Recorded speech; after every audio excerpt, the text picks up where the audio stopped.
Em nome do Pai, do Filho e do Espírito Santo. Amém. Ave Maria, cheia de graça, o Senhor é convosco. Bendita sois vós entre as mulheres, e bendito é o fruto do vosso ventre, Jesus.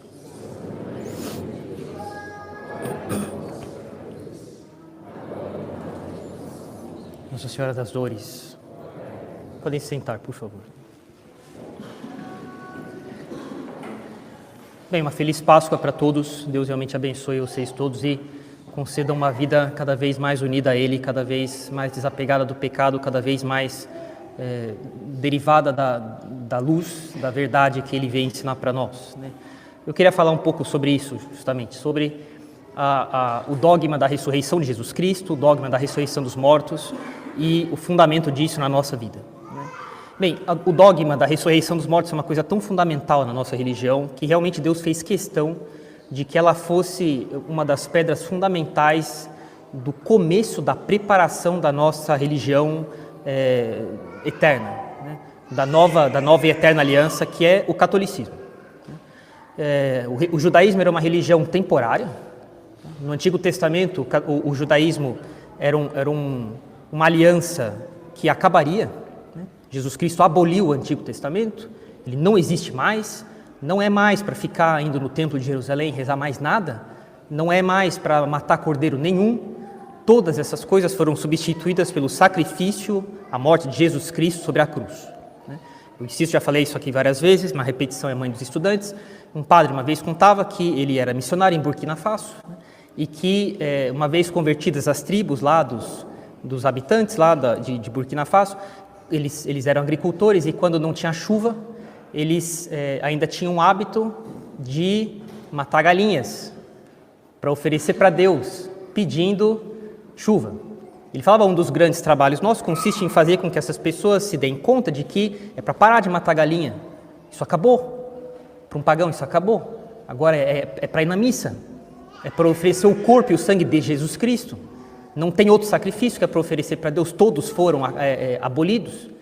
O sacrifício de animais na religião natural, o sacrifício dos cordeiros e dos touros e das pombas no Antigo Testamento, tudo isso foi abolido, tudo isso foi englobado pelo sacrifício de Jesus Cristo. E quando eles não têm chuva e a lavoura deles ameaça secar e morrer, nosso trabalho todo consiste em explicar, não, é para vocês irem na missa, é para vocês pedirem missa para os padres, e assim Deus ajudará vocês.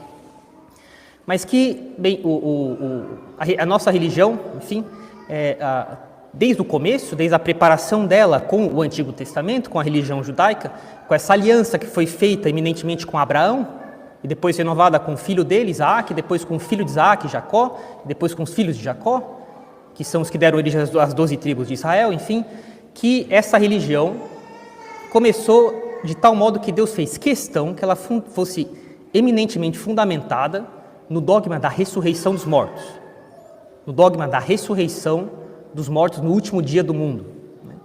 Padre, como isso? Bem, já falei isso também, mas a repetição é a mãe dos estudantes. Quando Deus pede para Abraão sacrificar o filho dele, isso está longe de ser uma espécie de recurso psicológico que Deus usa para podar um apego que Abraão tinha com o filho dele. Porque Deus havia prometido para Abraão 3 coisas: que ele possuiria a terra de Canaã, que ele seria pai de um grande povo e que dele sairia o Messias. De maneira curiosa, durante a vida de Abraão, várias vezes ele teve todos os motivos para pensar que isso que Deus havia prometido estaria em xeque-mate. Ele vai para Canaã e lá começa uma grande fome, ele vai para o Egito. Ele é só, e que história é essa então de que eu vou possuir essa terra, mas que terra é essa onde vai correr leite e mel e só tem fome aqui? Eu tenho que sair dela para conseguir sobreviver. Bem, depois ele volta para lá, né?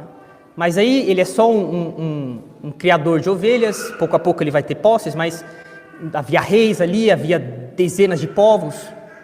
Que história é essa de que eu vou possuir essa terra aqui? Ele vai morrer justamente sem ser dono dessa terra, né? E ele teve várias razões para, humanamente falando, suspeitar que não havia brecha para essa promessa de Deus se realizar. Pois ele e Sara não têm filhos. Como é possível que eu serei pai de um grande povo? Ainda mais que desse povo sairá o Messias. Né? Bem, aí, eis que ela fica grávida, e agora Deus pede para ele sacrificar o filho dele. Esse filho que ele havia prometido como início da construção de um grande povo, do qual sairia o Messias. E agora ele pede para matar meu filho. Né? Bem, Deus é Deus, ele pode pedir isso. Né? Óbvio que isso é uma coisa absolutamente excepcional. Né? Se um dirigido na direção espiritual falasse, padre, Deus mandou eu matar meu filho, eu ia mandar parar com isso na hora. Né? Óbvio que Abraão teve razões mais do que sólidas para saber que era Deus que estava pedindo aquilo. Né? Coisa absolutamente excepcional, acontece uma vez na história, nunca mais. Né? E Abraão, ele vai ter que fazer não só um ato de desapego do filho dele, mas muito mais do que isso. Lembre-se, São Paulo disse, Abraão foi justificado pela fé, não pelo desapego. Abraão foi justificado pela fé, pela adesão a alguma verdade sobrenatural. Foi isso que fez com que Abraão fosse agradável a Deus, que fizesse com que fosse bem solidificado nele a origem de um grande povo. No final das contas, os filhos de Abraão somos nós. Gostaria que isso ficasse bem claro. Nós somos os verdadeiros filhos de Abraão. Os judeus são filhos de Abraão segundo a carne, mas não vivem segundo a fé. Eles não aderiram à fé de Jesus Cristo. Nós somos os verdadeiros filhos de Abraão. Pois bem, Abraão vai aderir então a um certo princípio de fé, a uma verdade sobrenatural, inacessível à razão, revelada por Deus, que Deus sabia e ninguém mais sabia, e Deus vai contar para Abraão isso daí, e ele vai fazer um ato baseado numa verdade de fé. Mas que verdade é essa? A ressurreição dos mortos. Quando ele vai sacrificar o filho dele, está escrito no Gênesis, ele leva o filho com mais 2 escravos, 2 servos dele. Chegando na base do monte, ele diz para os 2, esperem aqui, eu e o menino nós subiremos, ofereceremos a Deus um sacrifício e voltaremos. Ora, ele sabia que ele ia matar o filho dele, que só estavam eles 2. Como é que ele fala para os servos dele, nós voltaremos? Por que ele não fala, eu voltarei? Ele não estava mentindo. Ele não estava tendo um respeito humano ali de não querer dizer para as pessoas o que estava acontecendo. Todos os rabinos no Antigo Testamento, São Gregório de Nissa, no Novo Testamento, explicam que Abraão estava decidido a sacrificar o filho dele com a convicção total de que Deus o ressuscitaria em seguida. E eles voltariam para casa os 2. Isso é que justificou Abraão, ou seja, o santificou diante de Deus. Ele fez aquilo baseado não num desapego psicológico ao filho dele. Esqueçam psicologias pessoais, a Sagrada Escritura não tem... Isso é muito importante na vida, mas a Sagrada Escritura não dá a máxima importância para isso.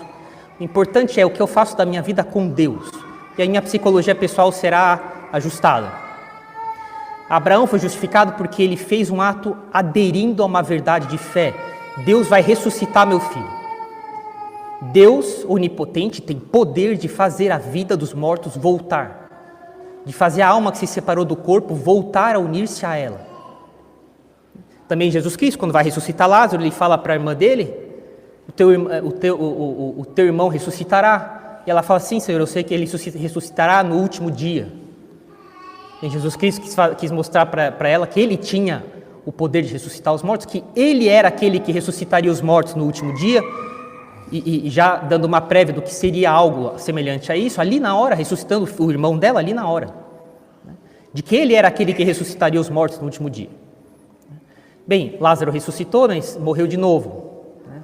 Também os outros que Jesus Cristo ressuscitou morreram de novo. Essa é a diferença da ressurreição dos mortos no último dia. Ressuscitaremos para nunca mais morrer.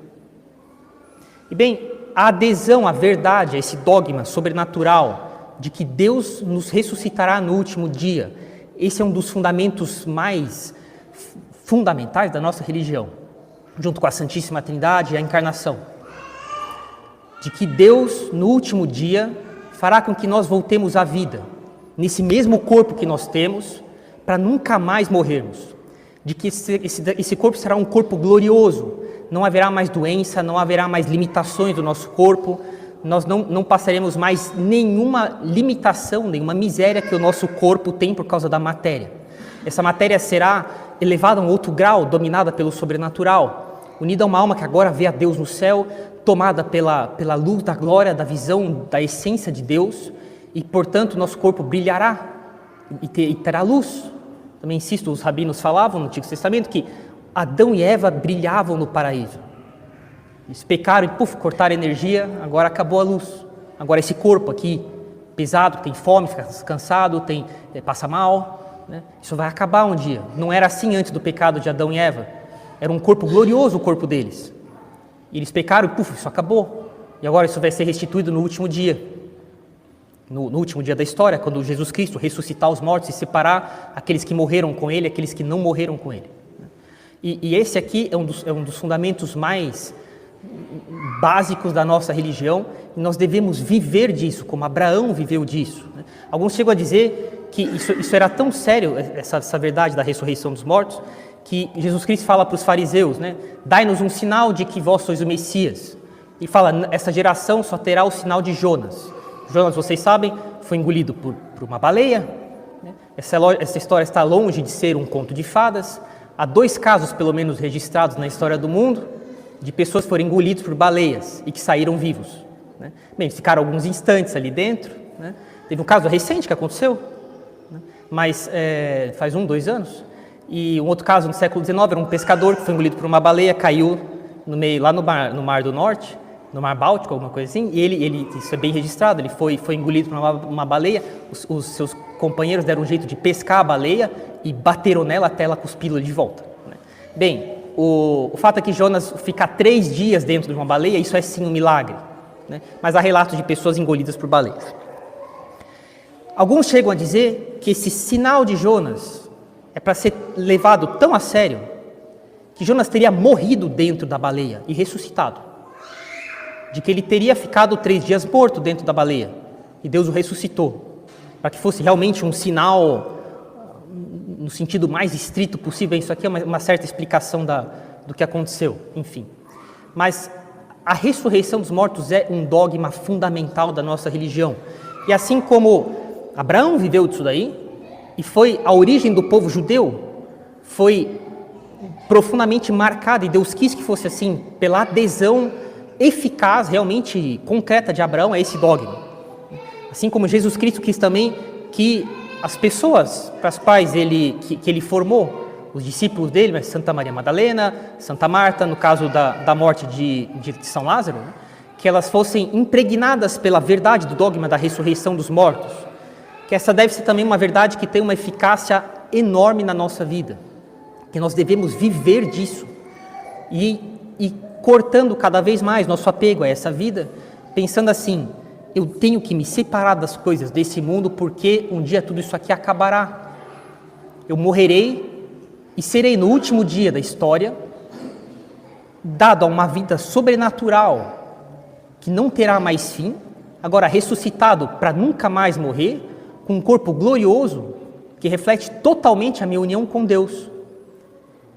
E, portanto, eu devo lidar com as coisas deste mundo, tendo sempre em mente que um dia eu vou morrer e que essas coisas aqui só terão sido úteis para mim na medida em que me ajudaram a me unir mais a Deus e a receber uma ressurreição gloriosa, e tão mais gloriosa quanto mais eu me unir a Deus nessa vida, no último dia do mundo. Essa aqui deve ser uma verdade fundamental que baliza nossa vida, né? que enquadra nossas adesões, nossas escolhas, nosso modo de ver as coisas. O justo vive da fé, com Abraão foi assim. Jesus Cristo fez questão de cultivar a fé nos seus discípulos, nas pessoas que o seguiam, de que eles acreditassem em coisas que eles não viam.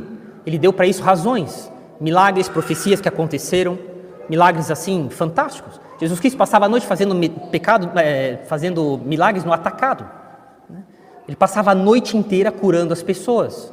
Ele chegava no dia seguinte exausto. Quando ele queria paz, ele tinha que fugir das pessoas. E quando elas descobriam onde ele estava, logo a paz acabava.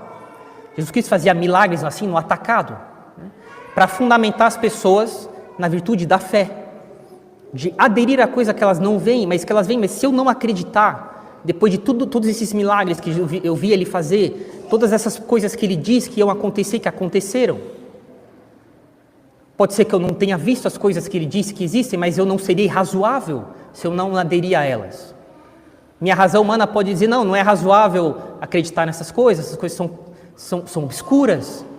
Mas depois de tudo que eu vi ele fazer e falar, se eu não aderir a essas coisas que eu não vejo, aí sim eu não estarei sendo razoável. É isso que Jesus Cristo fez questão de formar nos seus discípulos, nas pessoas que o seguiam, uma vida baseada na fé, porque sem isso não existe salvação eterna.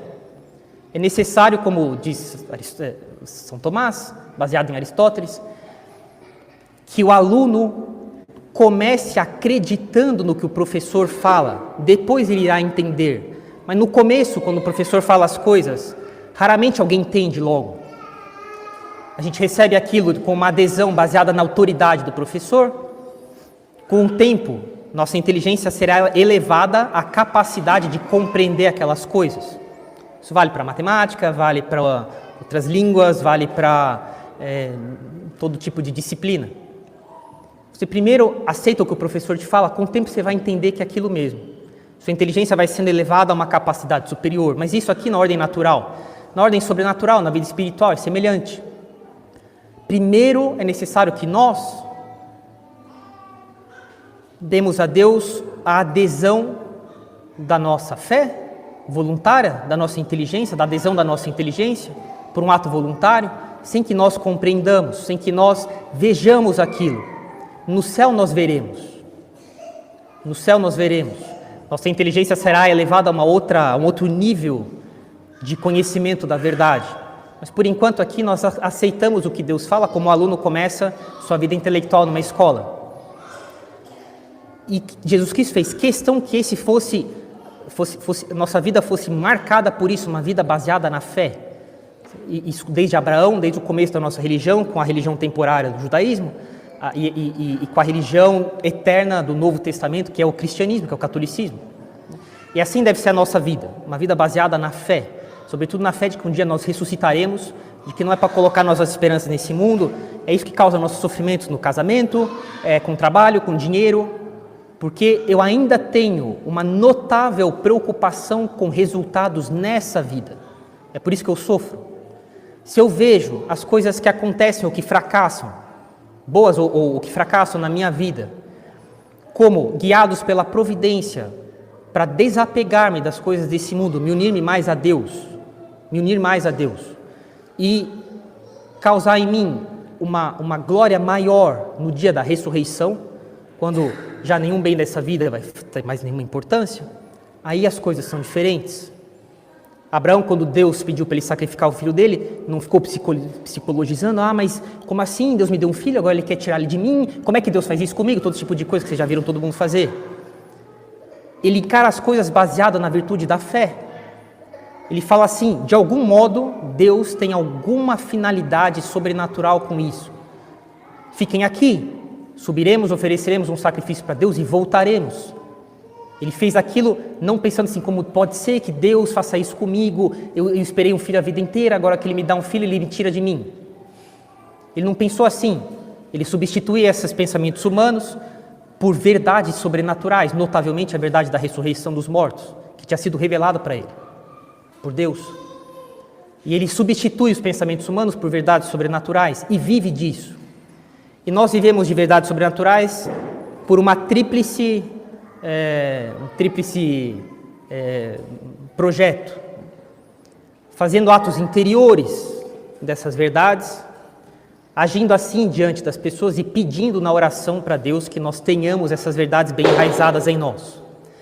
Quando dentro de nós estamos constantemente nos corrigindo de maneira voluntária, em fazer esforço, fazer com que isso seja um hábito, trocando nossas verdades humanas por princípios sobrenaturais dos quais nós devemos viver, eu estou cultivando a virtude da fé. Quando diante das pessoas eu lido com elas, eu faço as coisas com elas, baseado nessas verdades, eu estou cultivando a virtude da fé. E quando eu peço constantemente para Deus essas coisas, de viver sempre, não baseado em critérios humanos, e sempre me lembrando, que Deus me dá a graça de sempre me lembrar de que essa vida acabará e de que eu devo balizar minha vida pensando como é que eu quero estar no dia do juízo, e como é que eu quero estar unido a Deus no dia da ressurreição, aí eu cultivo a virtude da fé. E é assim que Deus quer que a gente viva. É um modo absolutamente cristão de viver, que nós passemos nosso dia falando com Deus, aqui, na nossa cabeça. A gente deve passar o dia inteiro conversando com Deus. Falar com Ele, entregar as coisas para Ele, entregar as coisas para Nossa Senhora, para São José, para o nosso anjo da guarda. Pedir perdão para Deus o dia inteiro dos pecados que a gente comete. Pedir luz para ver onde é que eu estou errando, que eu não estou vendo, mas que eu quero me corrigir. Pedir luz quando eu vi onde é que eu estou errado, luz para eu saber como é que eu devo me corrigir para não sair fazendo bobagem. Me corrigir de jeito errado e acabar piorando as coisas. E constantemente falando com Deus e me lembrando das coisas que Deus nos ensinou para balizar a nossa vida. Quando as coisas estão difíceis, eu não devo ficar pensando, meu Deus, mas como é que o Senhor faz isso comigo? Não era para as coisas terem sido assim, não foi assim que eu planejei, está tudo errado isso aqui. Definitivamente uma pessoa assim não vive de fé. É necessário entregar as coisas para Deus e conversando com Deus aqui dentro da nossa cabeça com Ele. Entregar as coisas para Nossa Senhora, pedir para Deus ir conduzindo as coisas, pedir para Deus me dar sabedoria de como é que eu devo fazer com as pessoas. Se eu fiz uma coisa errada, pedir para Deus me dar calma, paciência, para eu ver como é que eu devo agora corrigir, agora que as coisas estão feitas. Deixa eu ver como é que eu corrijo as coisas para tentar pôr as coisas no lugar. Como é que eu faço para parar de pecar e não pecar agora que eu já fiz coisa errada? Deixa eu ver como é que eu faço para parar agora que eu já fiz coisa errada antes. E assim viver de fé. E assim que a gente prepara uma vida realmente eterna com Deus, quando no último dia a gente vai ressuscitar, agora não como Jesus Cristo nesse mundo ressuscitou Lázaro, a menina lá de 12 anos, o jovem de seus 14, 15 anos que estava indo para o cemitério ser enterrado, filho da viúva de Naim, eles ressuscitaram para morrer de novo. Não, agora vai ser uma ressurreição eterna, para viver uma vida eterna como deveria ter sido no começo do mundo, e jamais deveria ter sido diferente se Abraão tivesse seguido a obediência a Deus, não tivesse pecado obedecendo o demônio. Essa deve ser a nossa vida, uma vida baseada na fé, e é por isso que São Paulo fala, se Jesus Cristo não ressuscitou, nossa fé é vazia. Eu vou viver do quê? Eu vou viver baseado no quê? Em dinheiro, em ter uma carreira, mas isso aqui vai acabar, e eu vou morrer, e tudo vai apodrecer, eu vou apodrecer no meu túmulo, então é para isso que eu vivi? Não, é para uma vida eterna, no último dia eu vou ser ressuscitado e viver para sempre com Deus, e é isso que deve ser, essa deve ser a luz que guia a nossa vida. O que quer que aconteça na minha vida, ou quando eu tenho que fazer escolhas, que tipo de escolhas eu vou fazer, o que quer que seja, eu devo sempre pensar em que medida isso daqui me une mais a Deus e me dá uma glória eterna no dia do juízo final, quando eu serei ressuscitado para sempre e viverei ressuscitado com Jesus Cristo para sempre. Em nome do Pai, do Filho e do Espírito Santo. Amém.